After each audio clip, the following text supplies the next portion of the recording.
ஆண்டவருடைய நாம மகிமைப்படுவதாக. அன்பானவர்களே, இன்றைய வார்த்தைக்கு உங்கள் அன்புடன் வரவேற்கிறேன்.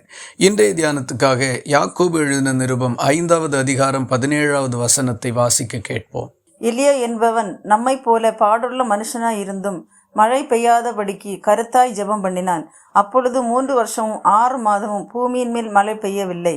ஆண்டவருடைய ஜனங்கள் கர்த்தரை விட்டு விலகி பாகால் வணக்கத்துக்கு திரும்பினது நிமித்தம் தேசத்தில் கர்த்தருடைய நியாய தீர்ப்பு உண்டானது. கர்த்தர் ஏற்கனவே தம்முடைய ஜனங்களுக்கு கொடுத்திருந்த கட்டளையின்படியும் பிரமாணத்தின்படியும் மழை பெய்யாதபடி தேவன் வானத்தை அடைத்து போட்டார். அதற்காக எலியா என்கிற தீர்க்கதரிசியை தேவன் பயன்படுத்தினார். தேவன் தம்முடைய தீர்க்கதரிசிகளையோ ஊழியர்களையோ கொண்டுதான் எல்லாவற்றையும் நடப்பிக்கின்றார். ஒருவேளை ஜபம் என்பதும் எலியா என்பதும் நமக்கு பழக்கமானதாக இருந்தாலும் அவருடைய ஜபத்திற்கு கிடைத்த பதில் சாதாரணமான ஒன்று அல்ல.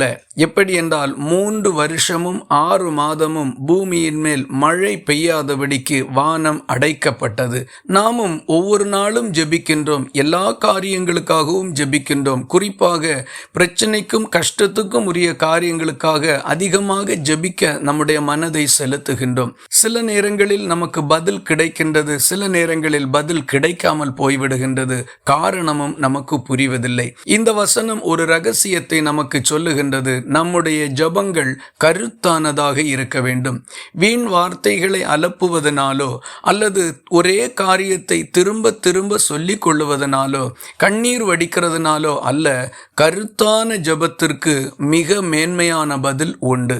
காரியத்தை சாதிக்க வேண்டும் என்கிற ஒரு வேகத்தினாலே நாம் ஜெபிப்பது அல்ல.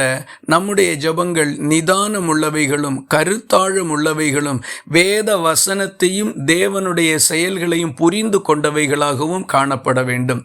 நம்மை சற்று ஆராய்ந்து பார்ப்போம், நம்முடைய ஜெபங்கள் எந்த தன்மை உள்ளதாய் இருக்கின்றது என்று. கருத்தான ஜபங்கள் எப்போதும் அங்கீகரிக்கப்படும், அதற்கு ஒரு பதில் கிடைக்கவும் செய்யும். சில நேரங்களில் நமது எதிர்பார்ப்பை விட மேலானவைகளாகவும் அவை காணப்படும். ஆகவே நம்முடைய ஜபங்களை கருத்தாக ஏறெடுப்பதற்கு கவனத்தை செலுத்துவோம், நல்ல பதில்களை காண்போம்.